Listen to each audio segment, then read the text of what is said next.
Okay, so today we need to talk about the 5 number summary. Now, when we say 5 number summary, it has 5 things, okay, and we'll be plotting all that on box and whisker plot. So it is easy. This is how we used to do in O levels as well. Okay, it says 5 number summary. So this summary gives the median, the lower quartile, the upper quartile, the minimum value, and the maximum value. Okay. So this is the idea about 5 number summary. We'll be talking about 5 things: median, lower quartile, upper quartile, the minimum value, and the maximum value about any data set that is given.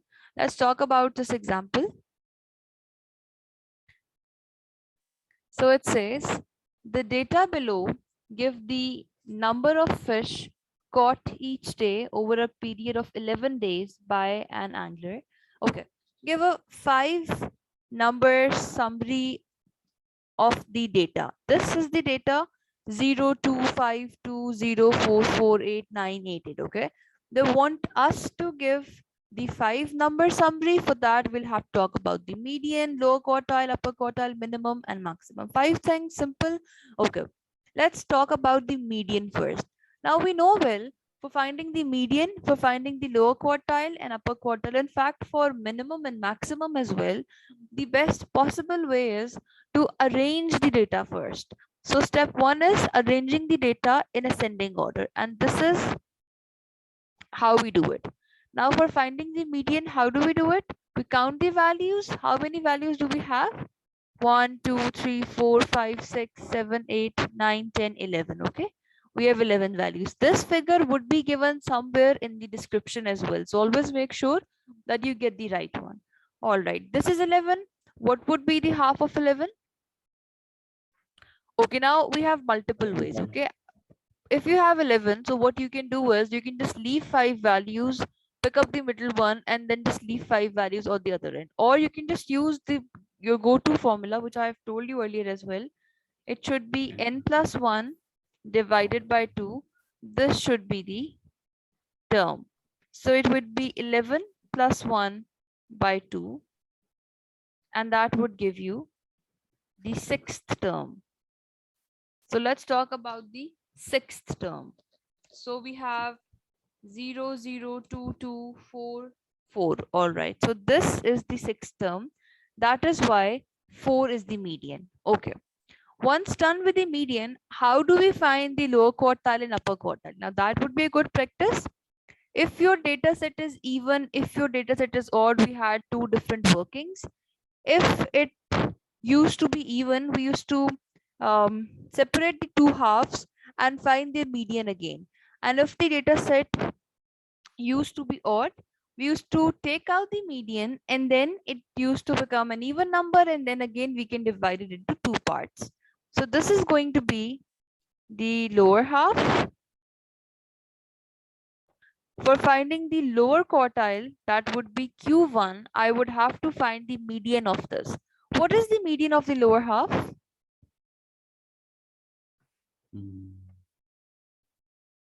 2. Very good. Okay, 2 is the median. Excellent. And this is the upper half. So what would be the median of the upper half? 8. Very good. Okay, that is why Q1 is 2 and Q3 is 8. Very good. All right. Okay, perfect. So we have the median, we have Q1, we have Q3. We are left with the minimum and maximum value. So that is very obvious. The minimum value is the smallest value. It would be 0. So minimum value is 0. And then the maximum value would be the largest value. So that is 9. So we are done with the 5 number summary. Okay, I assume that this would be clear. Once we are done with the, because we discussed all the contents earlier as well. Okay, so once we are done with the 5 number summary, we can use box and whisker plots to plot it. Okay, so let me zoom in. Now again, we are going to talk about the same data. Okay, either you can read this description or I can explain that to you directly. Now what do we have? We had 5 things. Minimum was 0, Q1 was 2, Q2 that was the median was 4, Q3 that is the upper quartile was 8, and the maximum value was 9. Okay. So what do you see? You see a box and Whisker. This is your box. Okay, this time I was just outlining, but yeah, this is the box. I hope that it's clear, it's visible. And we have a few lines, okay? So the box is starting with 2, that is the lower quartile Q1. Then we have a solid line at Q2, that is the median. Then again we have a proper line at Q3. Okay, so the box would be from Q1 to Q3, and we will be highlighting the median. Right, then we need to plot minimum and maximum. So we will just extend this line towards this side. We'll make a line on the minimum value. We'll extend this line and we'll make a line on the maximum value. That is it. You had 5 things. So it is very obvious. Okay. Other lines are basically the part, they are the lines of the graph, but it's 0, then it's 2, then it's 4, then it's 8, and then it's 9. Okay. These are your 5 number summary, right? This is basically the box and whisker plot. Yes. Any confusions with this, Ashal and Munja? Yes, ma'am. Is that okay? Yeah. Did yeah, understand I understood, Okay. but Mm-hmm. my problem is now when you look at between 2 and 8, the distance, I mean the vertical distance Yes, very good. That is more. going out. Exactly. Exactly. Exactly. I get your How did point. you So, find that? this is less and this is more. However, 4 was the median, right? Is this your question? No, no, no. Okay. The vertical one. When you look at 2, like Okay. okay, I'll count the boxes. 1, 2, 3, 4. We get to 4, Okay. and then there's there are 2 boxes between. I mean, the 2 boxes. Can you see them? Wait, I'll And zoom. I'll zoom in, and then we can. 1 second. okay, the 2 boxes between 2 and 8. The vertical 2 boxes. The 2 boxes. When you get to 2, up These? from 2, yeah, that is space. That space, yeah, that Okay. space, Okay. Yeah. Yeah. yeah. Okay. Well, how did you find that Yeah. space? Exactly. Okay. That is a very good question, but this does not matter. Okay. This does not matter Okay, thank you. because, honestly Okay. speaking, for some of the questions, the examiner would just ask you to sketch it. Okay. So when the word is about sketch, it would just be making a line on a white paper and then just doing it. Okay. And if the grade is given, because it would be a plot in some cases, the width of the box would not matter. Okay. Don't worry about it. This would not matter. Okay, thanks, man. Okay, Thank you so much. welcome. So that was a good question. Okay. Yeah. Okay. Charlie is saying it's clear. Okay. Very good. Now, okay. Now, once we are done with the box and whisker plot, let's talk about this.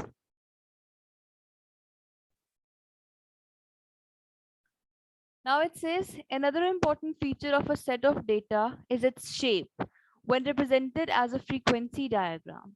Okay, the 3 pictures in figure 3.9 show 3 different shapes which commonly occur when you draw histograms or bar charts. Okay, just think about histograms, just think as if you have 3 different types of histograms. So what do you see? The first one, looks symmetrical, then this one, the second one doesn't look symmetrical, and then the third one does not look symmetrical. Okay, so they are different, and we have 3 different names for them.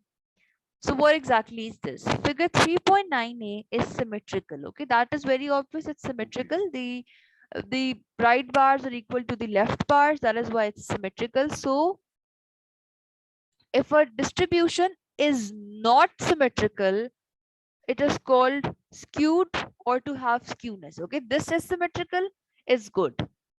Let's talk about the second one and the third one. Since they are not symmetrical, so it would be skewed or it would have skewness. Okay. So it would either be positively skewed or it would be negatively skewed. We need to see that. Okay. Okay. 3.9b. This is 3.9b. This is the second one. This is skewed positively. Okay. This Okay. is skewed positively. Okay. You should just know that which data set is skewed positively or negatively, either by looking at the shape of the histogram, which could be your question, but most probably the question would come uh, of a similar type, but you would be using your upper quartiles and lower quartiles for finding this. Okay, I'll tell you how. But yeah, at the moment, we need to understand this. If your data is symmetrical, that is symmetrical. If it is not symmetrical, it would be skewed. Now, if your data is skewed, it would be skewed positively or it would be skewed negatively. Okay, we need to decide that. This is skewed positively, and the second one is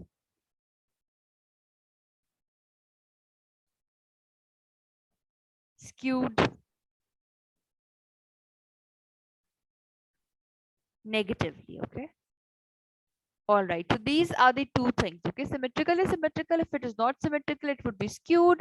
If the bars are on the left side, it would be skewed positively. If the bars are going higher on the right side, it would be skewed negatively. Okay. So it has a proper logic, but at your level, at your stage, only the understanding of the name is required. Okay.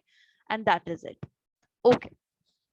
So this is what positive skew and negative skew means. All right. Now, more than this, I'm interested in talking about this thing. Another method, okay? Another method of assessing the skewness of a distribution is to use the quartiles, okay? So you can use Q1, Q2, Q3 and then decide that, because it obviously you guys would be giving AS exam. So yes, it could be that the examiner is giving you three diagrams and then you need to comment on the skewness. Yes, but obviously he won't ask you to make three diagrams. Okay, so most probably the data would be given. It could be that he asks you to make three different box and whisker plots, so through those you can decide something, but the idea would be most probably about making the decision using the quartiles. Okay, so let's see. Okay, now how do we do it? So you know what is Q3? That is the upper quartile. Q2 is the median. Then again Q2 is the median and Q1 is the lower quartile. If Q3 minus Q2 is equal to Q2 minus Q1, then the distribution is said to be symmetrical. And the box and whisker plot would be something of this type, that this time around the median is in the center, so this would be symmetrical, and this is not skewed. Okay, so this is symmetrical. You should know what exactly is happening with the numbers. So Q3 minus Q2 would be approximately equal to Q2 minus Q1, and the on the diagram it would be the central line of the box for the median. Okay, this should be clear from both the diagram and this thing. Okay, next one. What happens when the data is positive skew or it is skewed positively, whatever you want to call it? So Q3 minus Q2 would be more than Q2 minus Q1. Now in these questions, you would only be focusing on the box. Okay. So this is the box again. Here we have the box and this is the median line. So what do we see? That the distance between Q2 and Q1 is less and the distance between Q3 and Q2 is more. Okay. This is what it says. So it would be positive skew. This is positive skew. So for understanding positive skew, you have three things now. Either you can understand this using the box and whisker plot. The median would be on the left side of the box, or you can understand it this way. All of them are linked with each other, and then the third one was this one. Okay, This one. This was also skewed positively, where you had higher bars on the left side. So you can just remember all of them, and I suppose that it would be easy, okay? And then if we talk about the negative skew, what would be happening? It would be opposite of the positive skew. The line would be over here. It would be on the right side of the box. And what is happening exactly? Q3 minus Q2 is less than Q2 minus Q1. That is again obvious. This is Q3 minus Q2, and this is Q2 minus Q1. So Q2 minus Q1 is certainly greater than Q3 minus Q1. This is Q1, this is Q2, and this is 3. Let me write them down up there. 1, 2, and 3. Okay. Now it's very obvious that Q2 minus Q1 is greater than Q3 minus Q2. Okay. So you can understand it this way or this way, but all you need to remember is that for negative skew, your line would be that the line for the median would be on the right side of the box. Okay. And if we talk about the graph, so again, the higher bars are on the right side. Okay. This is how you can just remember this. Yes. Is that okay, Munja and Ashal? Thank you, ma'am. Okay. And what about you, Ashal? Any questions? Are you sure, Munja, you have no doubts with this? Yes, I'm okay. Okay. I understood. All right. Okay. Very good. Yes, Ashal, is that okay?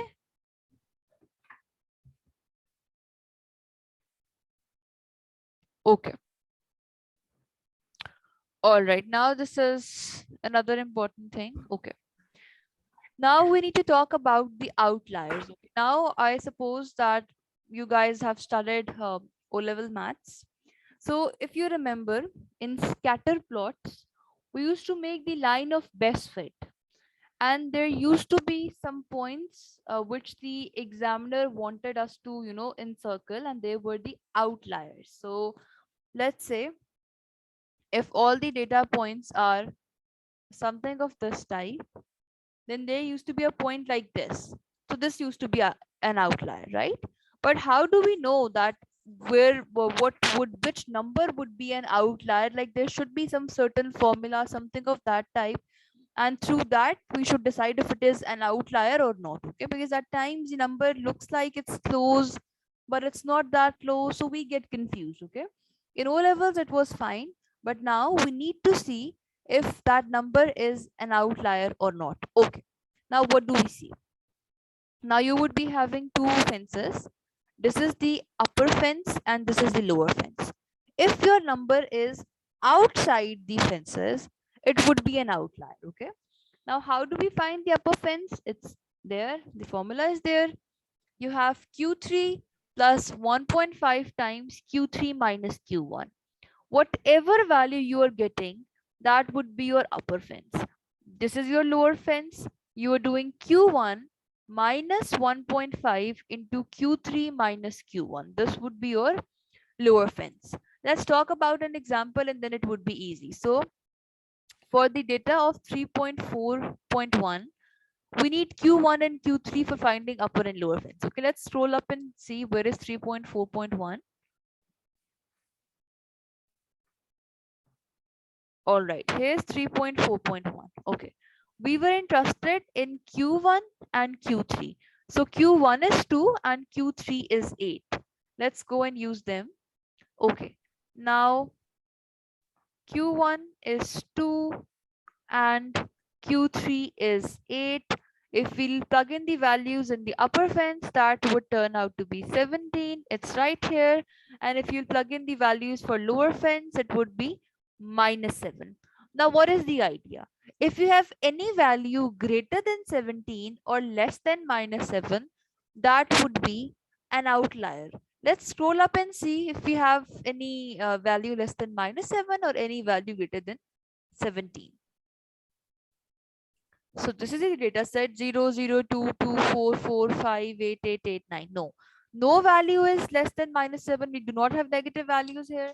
and no value is greater than 17. So we do not have any outliers in this case. Okay.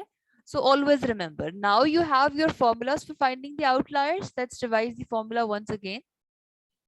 Here it is, Q3 plus 1.5 into Q3 minus Q1 and Q1 minus 1.5 Q3 minus Q1. So the factor is same in both of them. If it is upper fence, you are using Q3. If it's lower fence, you're using Q1.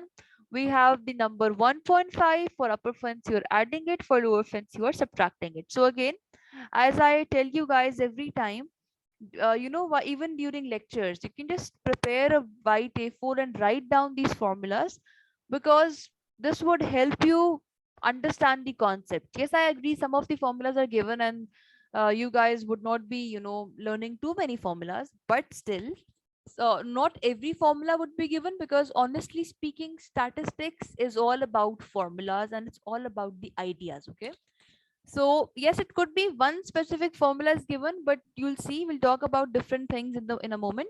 And for those, you would be using different formulas. Okay, so all those formulas would not be given in the data booklet. So just print data booklet as well, just so you know which formulas would be given, and just the ones which you would have to memorize. Just write them down on a white A4, paste that in your room, just so when you're walking, you're going here and there, you get to see those and you keep on revising the concepts. Okay, any confusions with this, with the outlier thing?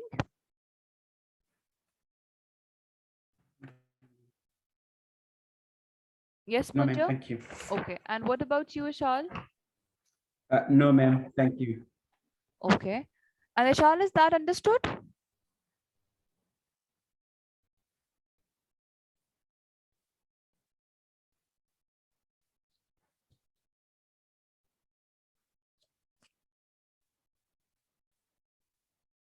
Okay, all right. Okay, here now, what exactly was under discussion? We were talking about the measures of spread. We need to see how is our data, if it is deviated, if it has deviation, if it is consistent, okay, if it is positively skewed, negatively skewed. So that is why we discussed the quartiles, we discussed the five data summary, 5 number summary, we discussed the box and whisker plots, we talked about the positive skewed, negative skewed, and then we have another measure that is the most important for your syllabus, and it is variance and standard deviation. Now, the best thing is that variance and standard deviation are very close. It is approximately this, like not approximately the same thing. It is the same thing. The only difference is that we are basically taking the under root of a value to find the other one. I'll talk about it in detail. Do not worry. Okay. So, variance is just a measure that would tell you if how much the numbers are varying from each other. Okay, or in short, if you talk about standard deviation, so we will see the deviation in all the values. Okay, that is it. So again, it is basically a measure of spread. Okay, let's talk about the formula for variance. Now, how exactly it is? The variance of a set of data values x1, x2. Let's say you have some values of this type whose mean is this. Okay, we know that if x1, x2, x3, these are the values in our data set, the mean is going to be x bar, and it would be x1 plus x2 plus so on divided by the total number of values. Okay, so this is going to be your mean. Okay, now for finding variance, either you can use this formula or you can use this formula, and the proof of this formula is not the part of your syllabus. You can do it if you wish to, but it is not. Okay, it's clearly mentioned in the syllabus. This is not included in your syllabus, so there's no point in wasting time and understanding the deviation, derivation, and everything. Okay, all right. How do we find the variance? So we are doing 1 by n summation xi minus x bar square. Okay, I'll tell you how to do this. And for the other formula, This is the formula, okay?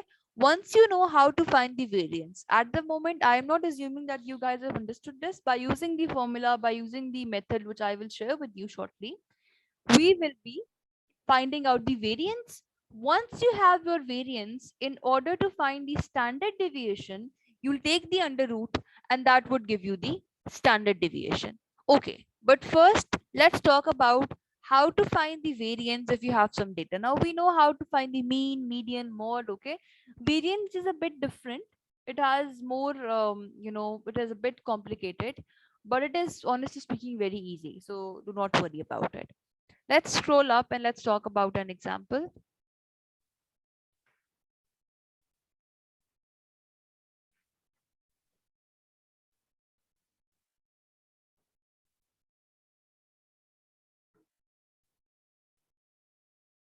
Okay, all right. So this is your data set.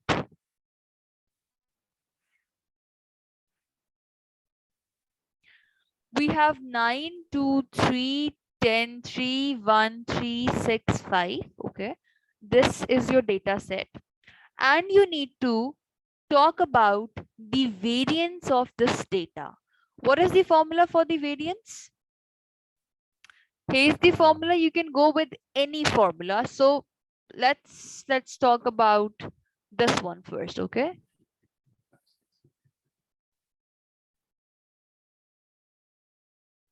Okay, so it says 1 by n summation xi minus x bar whole square. This is the formula. All right. So this is x bar. We would be requiring the mean. Let's find the mean first. How do we find the mean? These are 1, 2, 3, 4, 5, 6, 7, 8, 9 values. Add all of them. 9 plus 2 plus 3 plus 10. Divide that by 9 and 4.66 is going to be your mean. Okay. Once you have your mean, how do we do it next? Now you need to find xi minus x bar. What is the summation saying? The summation is saying that you will be starting with I equals 1 and you would be ending at 9. So you will be doing it this way, that you will first do x1 minus x bar square plus x2 minus x bar square plus x3 minus x bar square. What is x1, x2, x3? 9, 2, 3, 10, 3. This is your x1, x2, x3. Okay. So the best possible way is to make a table and then do it. We'll be doing those examples shortly, but since this is a random data, so let's do it directly.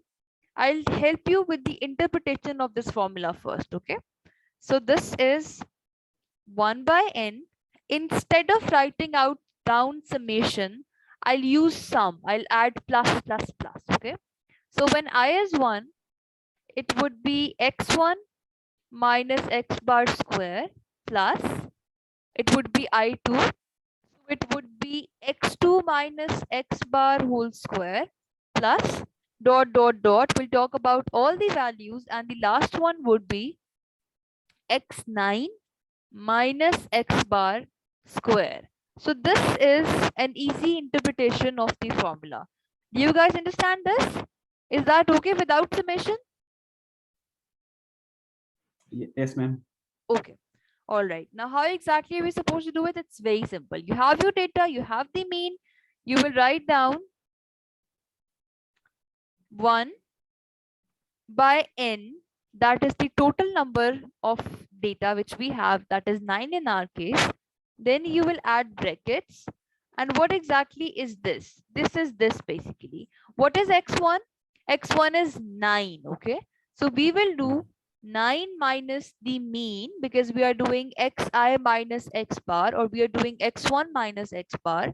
So it would be 4.66. Then we need to write down the square plus x2 minus x bar. It is 2. 2 minus 4.66 square plus x3 minus x bar. So it would be 3 minus 4.66 bracket close squared plus I'll do it for all of them. And then the last one would be x9 minus x bar, that is 5. So it would be 5 minus 4.66 whole squared. Okay. You'll simplify this and that is going to give you your variance. We have that right here. Now, this was the formula.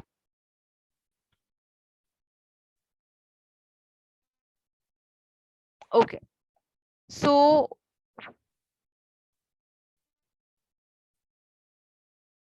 yes. Okay. For this question,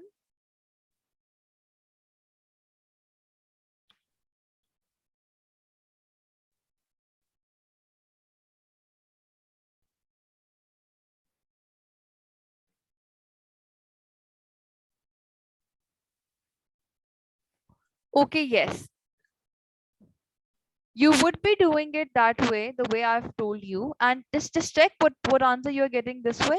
Can you just check that?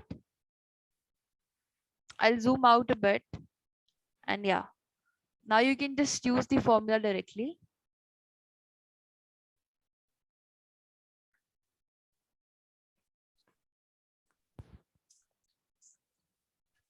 You need to do every number minus the mean. Okay, there is some problem with the solution. Whatever they have said, it is certainly not correct.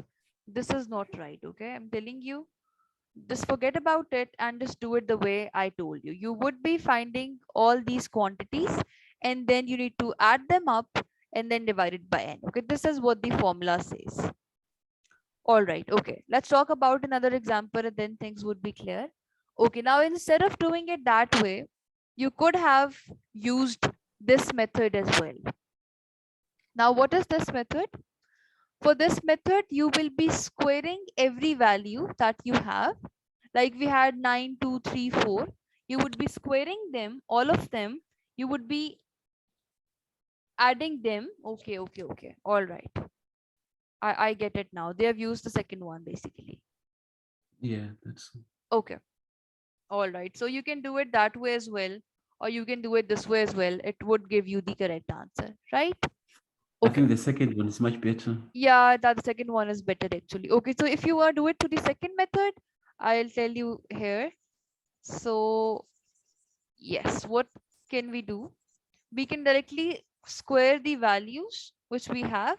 9 Yeah. squared, 81, 2 squared, 4, 3 squared, 9, 10 squared, 100, then 9, 1, 9, 36, and 25.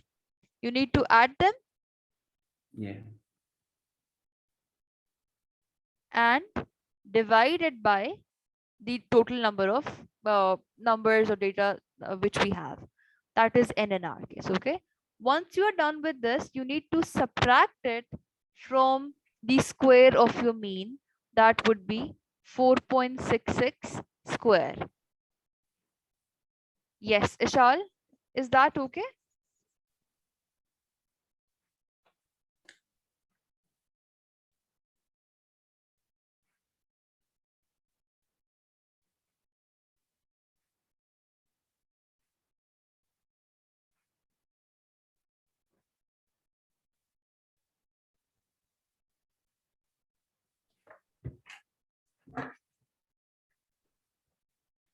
Yes, okay. All right. So they just did till this step. They did only this step. They forgot doing this, and that is why the answer is this. Okay, this should not be the answer. You need to subtract mean as well. There's some problem with this book, and that's very surprising. But yeah, I think this is the only thing which I've ever seen wrong in this book. Okay.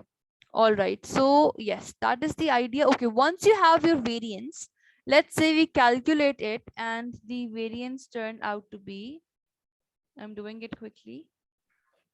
Yes, it would be 8.72 basically. It should be 8.72. Okay. So let's say you did some working and your variance turned out to be 8.72. Now for finding the standard deviation, what do? We will do under the root variance. Okay. We will do under the root 8.72 and that is going to give you the variance. And it's very obvious they have written the formula here as well. So this is going to be the formula.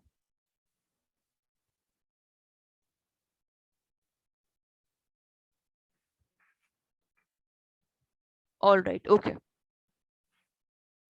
All right. Okay. This is an easy interpretation of the formula. This is your formula. Once you have your variance, you need to do under the root variance, whatever you are getting, and that is going to give you your standard deviation. So always remember, variance is the square of standard deviation. Okay. Ishal, we will be talking about a few things in some sections like normal distribution and stuff like that.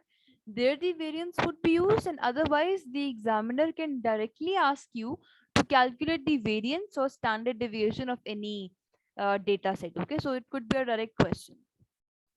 But in general, variance is a measure of spread that would help you understand that how much variation do you have in the data. Okay.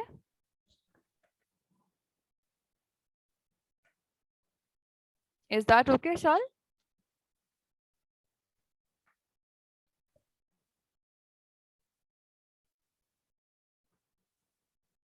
Okay.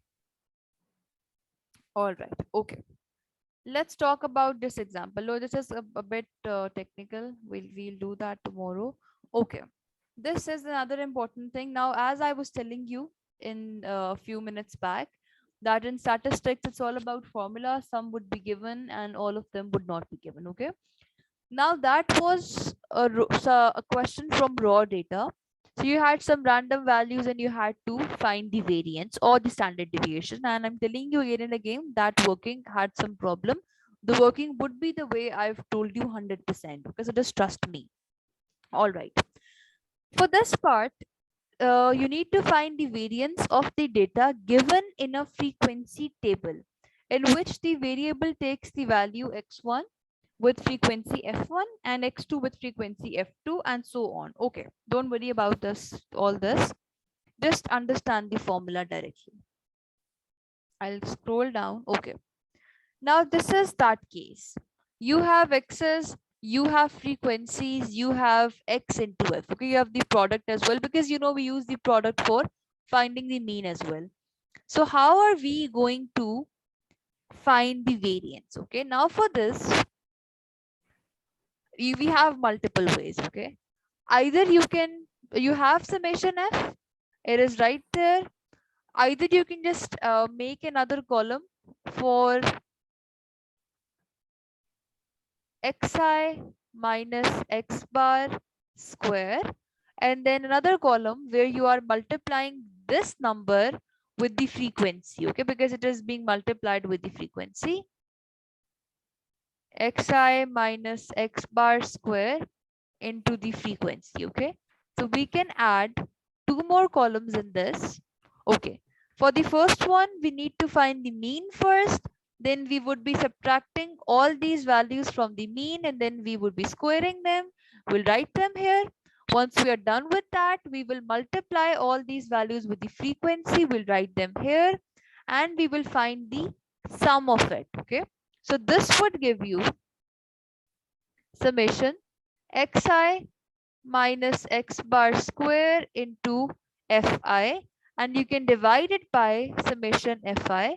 You would already be having that. Okay, now this question was done earlier as well and the mean turned out to be 1.39. So 1.39 was the mean. Okay,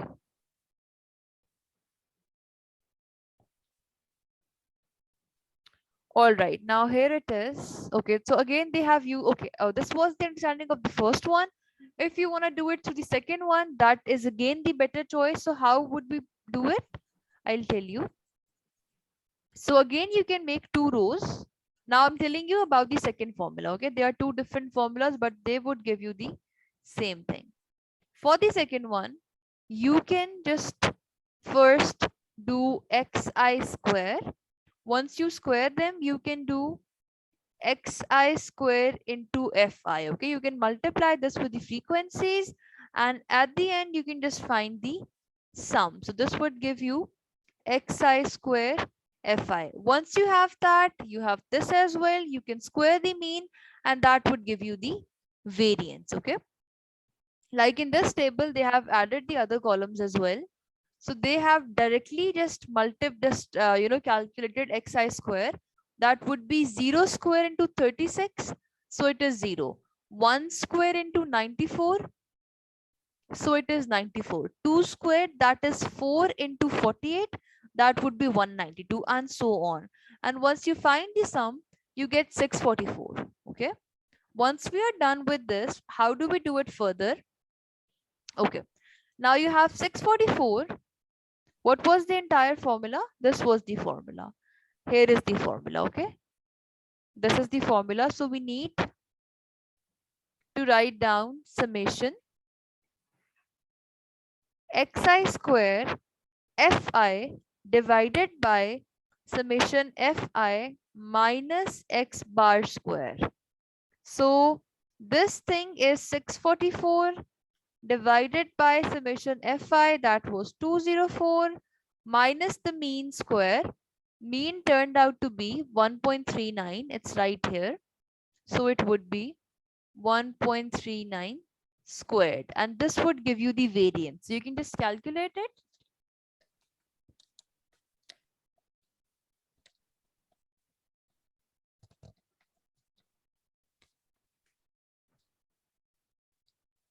So it is 1.15.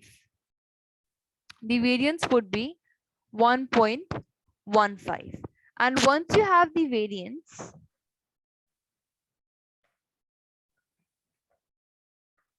for finding the standard deviation, we do under the root variance, and that would be under the root 1.15. Okay. So yes, that is it. We need to practice a lot for this, because practicing is very important. S1 is easy, and S2 you'll see variance would be used like mean. Okay. So calculating variance correctly is important, and in S2, in most of the questions, yes, it would be given. Yes, it would be given. So you won't be wasting time in finding it. Then the concepts would be um, more difficult there. Okay. So here for variance and standard deviation, this is the formula. Standard deviation is under the root variance. For finding the variance, by now we have discussed 4 formulas. 2 were for the raw data and 2 are for the table data. Any doubts with this? Ma'am, sorry, Yes, at the yes. last one, the last part that we discussed there. Okay, let's go down. Yes, please. This. Yeah, Okay. you say 644 divided by 204. Yes. That gives us 3.16. Okay. Where did you get 1.39? I didn't get that one. All right. 1.39 is the mean. Okay. 1.39 is the mean. Now for finding the variance in table, this is the formula, Yeah. right? Using the table, this is the formula. This is the formula that I've used, and this is the mean. And how did I Okay. get the mean? So this was basically an old example.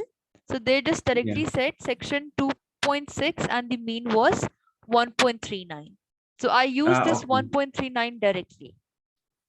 Okay. Okay. All right. Okay. So yes, that is the idea. I will send you some questions for practice, and I'll try that the answers are also there within the somewhere around the question, just so you guys can see if you are doing it in the right direction or wrong, because practice is very important for this. Otherwise, it's just a formula. Okay, it's just a formula. You need to apply it, and you would be able to do it easily. Okay, no questions then. No, I'm okay. I understood now. All right, I'll stop the recording.